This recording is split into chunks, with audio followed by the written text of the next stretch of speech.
Ito po, order na po sa atin to ng taga Cavite, Ma'am Lealyn Cabrera. Ito po yung inyong order na decultivator machine. Napakarami po ngayong mga scammer sa online para hindi po kayo maloko o madaya. Ang ating pong cellphone number, ayan po, naka-flash po dyan sa inyong screen. Tiyak na tiyak, pagka dyan po kayo tumawag, hindi po tayo maloloko dahil hindi po nila pwedeng ma-clone ang ating numero. Maraming salamat po.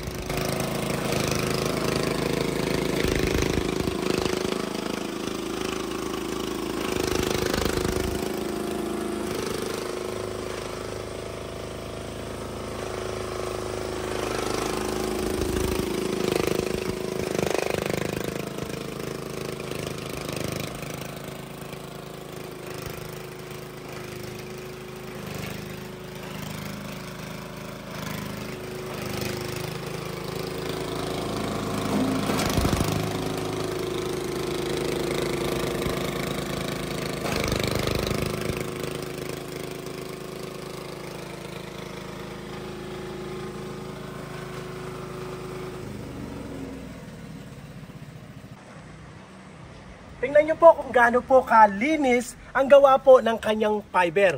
Coco fiber, tingnan nyo po, ginagawa po nila yung lubid o kaya ay mga dekorasyon. Ayan, napakalakas pong gumawa ng coco fiber at maghiwalay ng coco pit ng ating pong machine. Tingnan nyo naman po, oh. Naku, saktong-sakto. Saglit na saglit lang, dire-diretso po. Sa lakas po ng makina niyan, ang kagandahan po ng aming decultivator, pakita ko po sa inyo yung machine. Tingnan nyo po, oh. Hindi na kayo mahihirapang humila, although pwede po tayong gumamit ng recoil starter, pero especially kung babae po ang gagamit, disusi na po siya. Key start po siya.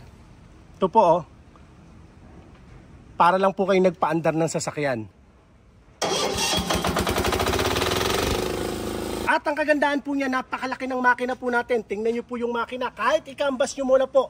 May mga nagbebenta po nito, 99,000, meron 80,000. Pero hindi pa po key-started o hindi pa po disusi. Sa atin may kasama na po yung bagong battery. Ayan, kumpleto. Diesel operated po yan.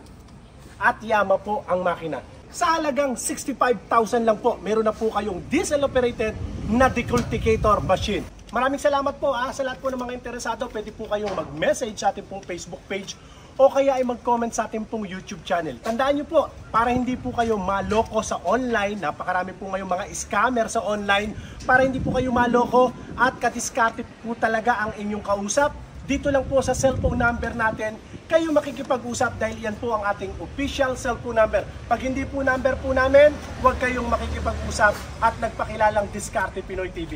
Maraming salamat po sa inyo mga kadiskarte at ingatan nawa po kayong palagi ng Panginoon. God bless po.